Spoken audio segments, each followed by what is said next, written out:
अस्सलाम वालेकुम एवरीवन। आप सब कैसे हैं? उम्मीद करती हूँ कि आप सब खैरियत से होंगे। अल्हम्दुलिल्लाह मैं भी खैरियत से हूँ। Welcome back my new blog @RAS.Muskan 1989 पर।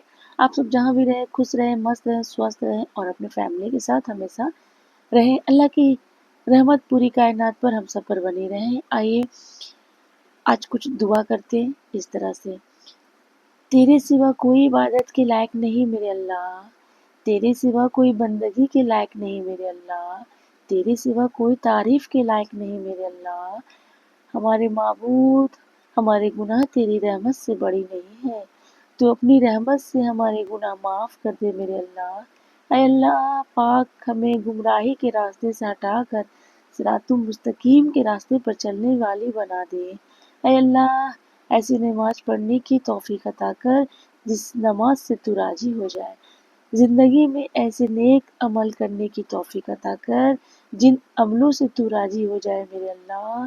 ईमान पे जिंदा रख और ईमान पर ही मौत अता कर मेरे मौला।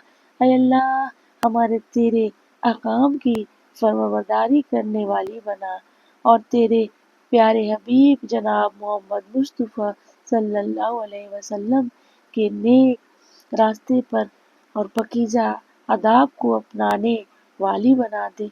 ऐ मेरे मौला तेरे सिवा कोई नहीं अल्लाह, तेरे दर से जाए तो कहाँ जाए मेरे अल्लाह। ये रहा स्कूल का सफ़र, बेटे को उठाई रेडी सेडी कराई, स्कूल के लिए लेके निकल गई। बिल्कुल ही फ्रेश हवा मिल रही है और सब अपने अपने काम में इस तरह से मशगूल हो गए हैं। फ्लावर वाले देखिए फ्लावर लेकर बैठ गए हैं। मैं आगे बढ़ी तो एक ठेले पे सब्जी वाला अपनी सब्जी सजा रहा है। ठेले पे पानी फल है, पटल है, फूल गोभी है। फिर मैं इसी तरह से आगे बढ़ रही हूँ तो फिर यहाँ पर डाक वाला अपना डाक लेकर बैठा हुआ है ठेले पे। और फिर यहाँ पर नीचे में सब्जी वाला देखिए बिल्कुल ही फ्रेश फ्रेश सब्जी, फिर केला वाला।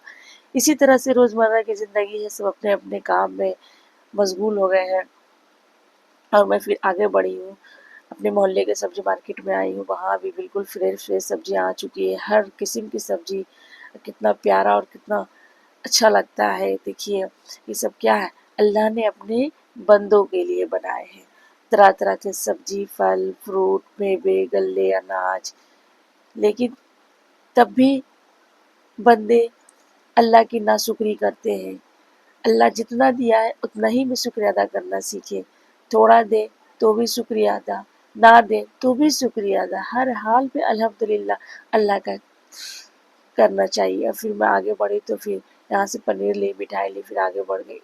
उसके बाद घर आई, घर आकर नाश्ता में बेटे के लिए अलग से बना रही थी, वो पराठा वगैरह तो उतना नहीं खाता है। फिर खाने की तैयारी, खाने में भी आज बना रही हूँ पालक पनीर। में पालक भी लेकर आई थी बाज़ार से, पालक को मैं बॉईल कर दी हूँ। उसके बाद फिर कढ़ाई में तेल डाली हूँ, तेल डालने के बाद जीरा अजवाइन का छौंका डाली हूँ। उसके बाद फिर सारे पेस्ट मतलब लहसुन अदरक प्याज का पेस्ट मैं रेडी कर चुकी थी। उसके बाद उसको डालकर मैं कढ़ाई में डाल चुकी हूँ। सारे किचन के जो मसाले होते हैं वो मैं डाल के मीडियम फ्लेम पर मसाला रेडी हो गया हमारा। उसके बाद फिर पालक तो पहले ही मैं बॉईल कर चुकी थी, उसको फिर मैं पेस्ट बनाकर डाल दी हूँ। देखिए कुछ इस तरह से।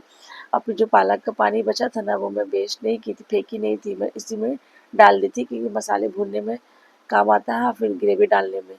उसके बाद पनीर डालकर मैं मीडियम फ्लेम पर बिल्कुल ही छोड़ दी हूँ। मैं ज़्यादा खाना मीडियम फ्लेम पर ही बनाती हूँ क्योंकि मीडियम फ्लेम पर खाना बहुत ही टेस्टी बनता है। और उसके बाद मैं फ्रेश हरा धनिया और हरी मिर्च से मैं गार्निश कर रही हूँ। देखिए कुछ इस तरह से पकने के बाद लुक आया था। ठंडा होने के बाद बहुत ही यम्मी और टेस्टी बना था। मैं जीरा राइस घर में बनाई थी और पालक पनीर घर में था और सिर्फ रोटी बाहर से मंगाई थी क्योंकि बहुत ही टेस्टी और यम्मी था ना। बनने के बाद मैं बेटे को बोली कि रोटी बाहर से लेकर। और देखिए हमारा बेटा ऐसे पालक नहीं खाता लेकिन पालक पनीर ठीक खा रहा है, अपने से खा रहा है। बोले चलो अच्छा माशाल्लाह खा तो रहा ना। उसके बाद बेटे को ट्यूशन ले गए, घर में जो काम था वो मैं कर ली थी। उसके बाद उसको ट्यूशन लेके जब रिटर्निंग आ रही थी तो मम्मी के घर भी गई थी, वहाँ मैं लाइव आई थी, वहाँ की मैं वीडियो नहीं शूट कर पाई। और फिर देखिए आगे मैं बढ़ी घर आने के लिए तो एक्वेरियम था, कितना प्यारा प्यारा और खूबसूरत खूबसूरत मछली था। मैं सोचा लोगों के साथ शेयर करूँगी। ये रहा, कितना ही खूबसूरत लग रहा है, कलरफुल। ओके मेरे फैमिली, दिन भर का जो भी रूटीन था मैं आप लोगों के सामने शेयर की हूँ। और आज की टॉपिक जो है, बने रहें वीडियो में लास्ट तक, मैं शेयर करती हूँ आप लोगों से।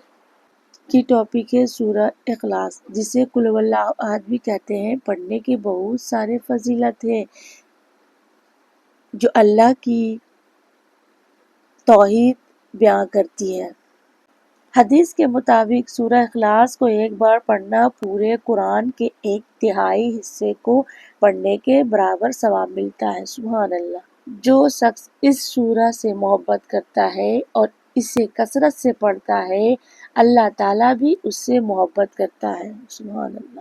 اس سورہ کو پڑھنے سے کئی گناہ معاف ہو جاتے ہیں اور اللہ بندے کو معاف کرتا ہے۔ ہمارے پیارے آقا حضرت محمد مصطفیٰ صلی اللہ علیہ وسلم نے فرمایا کہ جو شخص اس سورہ کو 10 مرتبہ پڑھے گا، اللہ تعالیٰ اس کے لیے جنت میں ایک محل بنا دے گا۔ سبحان اللہ۔ سورہ اخلاص کو فرض اور مغرب کی نمازوں کے بعد اور سونے سے پہلے سورہ فلق اور سورہ ناس کے ساتھ پڑھنے سے انسان ہر طرح کی باہری اور اندرونی برائیوں جیسے جادو، بری نظر اور شیطانی سے محفوظ رہے گا۔ یہ سورہ پڑھنے سے دل کو سکون اور اللہ سے جڑنے کا موقع ملتا ہے۔ اس کو پڑھنے سے ہر ایک نماز میں سورہ اخلاص، سورہ فلق اور سورہ ناس پڑھنے کی بہت ہی اہمیت دی جاتی ہے اور پڑھنا بھی چاہیے۔ 100 سال کے گناہ معاف کیسے؟ آئیے جانتے ہیں۔ 4 رکعت نماز میں 200 بار پڑھیں گے تو اللہ تعالیٰ کی رضا و خوشنودی کیسے؟ دن و رات میں 10 مرتبہ پڑھیں۔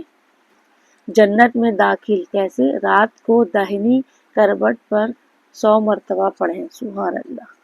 گھر میں خیر بابرکت، گھر پہنچتے وقت اس کے ساتھ سورہ فاتحہ پڑھیں۔ غربت بافلاس کا خاتمہ، گھر میں داخل ہوتے وقت 1 مرتبہ پڑھیں۔ سبحان اللہ۔ تو میرے عزیزوں، آج کی ٹاپک جو تھی میں آپ لوگوں کے سامنے شیئر کی ہوں، اور ہمارا جو بھی گھر کا روٹین تھا میں وہ بھی آپ لوگوں کے سامنے تھوڑا تھوڑا شیئر کی ہوں۔ اب مجھے دیجیے اجازت، اپنی دعا میں مجھے یاد رکھیے گا، اور ہاں، ویڈیو اچھی لگے تو لائک شیئر کامنٹ ضرور کریں اور مجھے زیادہ سے زیادہ سپورٹ کریں۔ اللہ حافظ، ٹیک کیئر، اور ہاں، 5 وقت کی نماز قرآن پاک کی تلاوت ٹائم پر ادا کریں، ماں باپ کی قدر عزت احترام کریں، میری ویڈیو کو زیادہ سے زیادہ سپورٹ کریں، دعا میں یاد رکھیے گا۔ Thank you for watching my video. ڈھیر سارا پیار۔ ملوں گی میں اگلے بلاگ میں، تب تک کے لیے دیجیے مجھے اجازت۔ اللہ حافظ۔